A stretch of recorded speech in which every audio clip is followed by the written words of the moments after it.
Olá, começando aí mais um resumo semanal.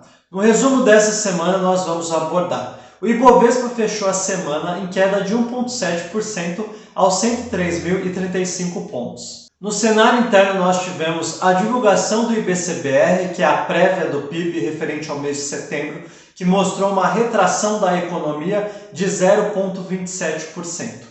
A tramitação da PEC dos precatórios, que mostra resistência dentro do Senado para ser aprovada, e o risco de bloqueio da exportação de carne bovina brasileira para os Estados Unidos. No cenário internacional, nós também tivemos o aumento das preocupações em relação aos casos de Covid, com a Áustria impondo restrições e a Alemanha aumentando a preocupação. Também teremos os dados de PIB e inflação na zona do euro, a queda no preço do petróleo e nos Estados Unidos o S&P 500 renovando nova máxima com dados de varejo melhor do que a expectativa de mercado e com a aprovação do pacote de 1,75 trilhão do governo Biden para programas sociais. Tudo isso e muito mais abordaremos no resumo semanal de hoje. Então assista esse vídeo até o final, não esqueça de deixar o seu curtir e se inscrever no nosso canal para acompanhar tudo o que acontece no mercado financeiro. Nesta semana nós tivemos o Ibovespa fechando em queda de 1,7% aos 103.035 pontos. Também tivemos os fundos imobiliários com o IFIX fechando em queda de 2,2%. E o dólar subiu em 1,3% aos R$ 5,64. Os principais destaques da semana foram a divulgação do IBCBR de setembro, que é considerado a prévia do PIB, que mostrou uma retração pelo segundo mês consecutivo, de 0,27%. A projeção de um crescimento menor para esse último trimestre de 2021 e também um crescimento menor para 2022 tem corroborado negativamente aqui nos principais índices do mercado brasileiro. No começo do ano de 2021, os principais analistas projetavam um crescimento para o ano de 2022 do PIB de aproximadamente 2 a 2,5%. Hoje já se fala de um crescimento aí abaixo de 1%.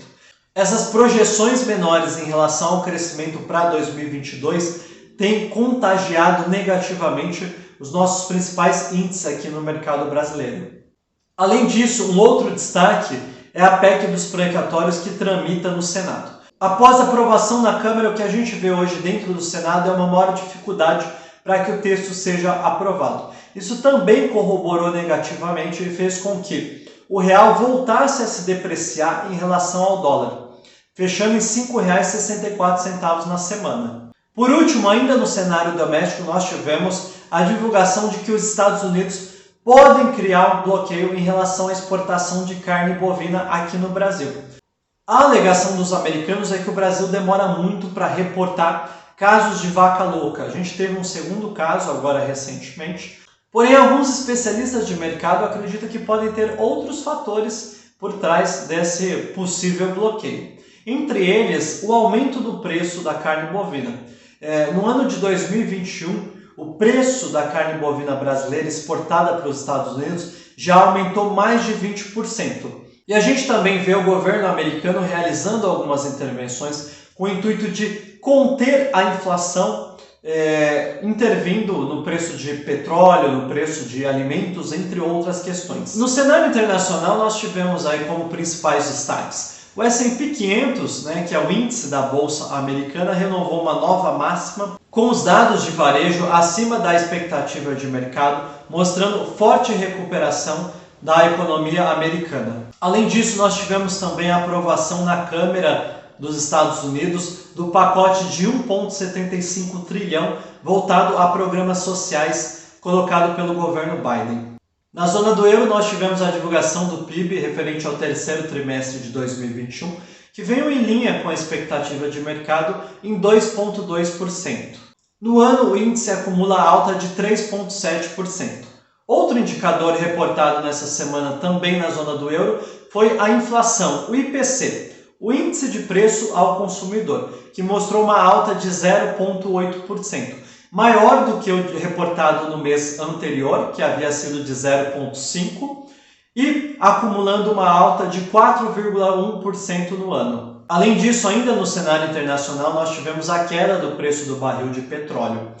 Um dado que pode ser positivo aqui para o Brasil, porque a gente sabe que isso pressiona a inflação. A gente viu o reajuste aí no preço dos combustíveis nos últimos meses, que foi o principal vilão na inflação reportada no mês de outubro. Outra situação que aumentou a apreensão dos investidores no mercado internacional foi o aumento nos casos de Covid na Europa. Nós tivemos aí a Áustria impondo maiores restrições e também uma maior preocupação na Alemanha, que vem reportando aumento de casos. E o que nós podemos esperar para a semana que vem?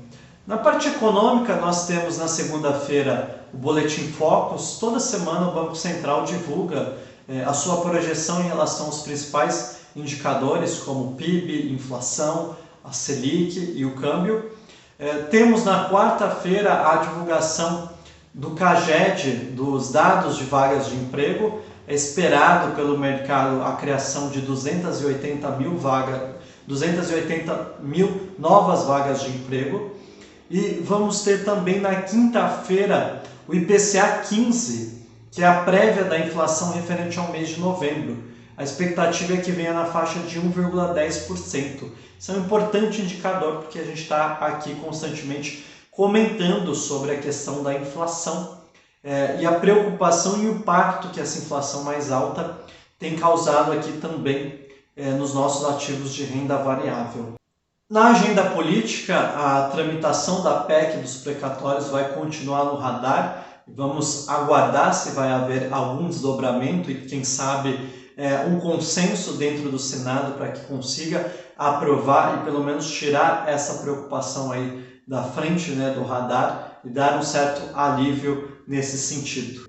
No curto prazo, o que nós temos visto é uma depreciação em relação aos nossos principais índices, que devem continuar à medida que a gente não visualiza ou não deslumbra de dados positivos para a gente começar a ter um cenário de inversão, de recuperação do nosso Ibovespa, de recuperação dos nossos fundos imobiliários, que dependem de a gente começar a ver uma inflação reduzir, cair, talvez uma estabilização da taxa básica de juros, da Selic, que hoje já projeta para 2022 lá mais de 10%, batendo aí 11%, 12% ao ano.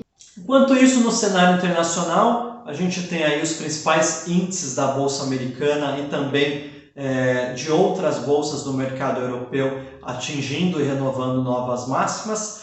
A gente manteve nessa semana, mais uma vez, os bancos centrais aí da Europa e dos Estados Unidos reafirmando e mantendo a taxa básica de juros extremamente baixa, aí na faixa de 0% ou até mesmo negativa, o que corrobora para que os ativos de renda variável continuem performando bem, além de resultados positivos que mostraram uma forte recuperação aí referente ao terceiro trimestre de 2021 e corroborou para que mantivesse aí as altas dos ativos de renda variável.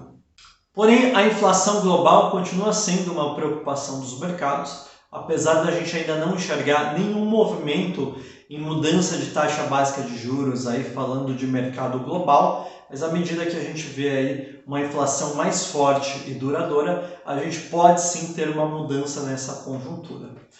Se isso ocorrer, isso deve impactar negativamente aí nos ativos de renda variável. Porém, no curto prazo, os mercados têm performado muito bem aí, tanto a Bolsa Americana como também outras bolsas aí do mercado europeu.